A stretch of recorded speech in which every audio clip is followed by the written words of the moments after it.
business started in 1986 in May. They set out to provide a service for actually second-hand cars. So there was mechanical repairs, panel repairs, rust repairs. The business grew into tow trucks. My father had a transport background. Dad invested in a Dodge tow truck.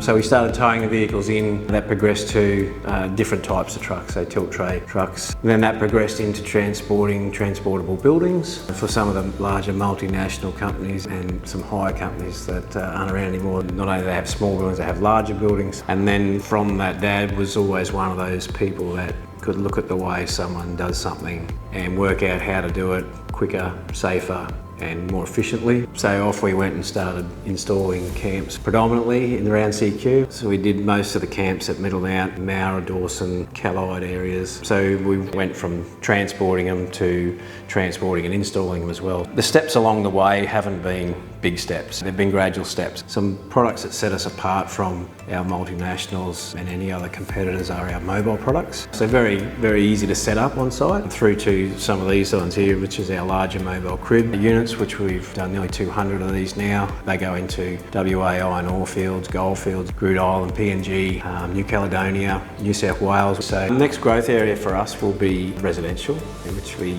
quite excited about. When we do rural residential stuff now, and we're very much, of course, meat potatoes.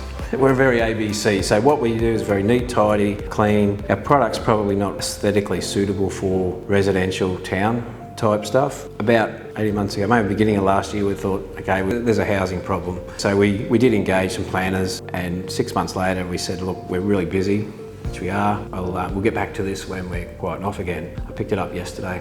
So good thing is we're still busy within the mining industry and our mobile products. That's ambition, and that's if you want to get somewhere, you've got to have a little bit of a go, but you also got to understand the risk around it as well. So if you can balance all those and you find something that's comfortable, it's ultimately not just what you're diversifying to, is how does that make you feel, or how does that work for you. So for us, with the portable buildings, our drive is to come up with solutions. You know, we're a solutions-based company, so whether it's a wheeled product that needs the safety shower built into it, or they need Wi-Fi built into it, what do you need to customise it to your site, and us coming up with those solutions, that drives us.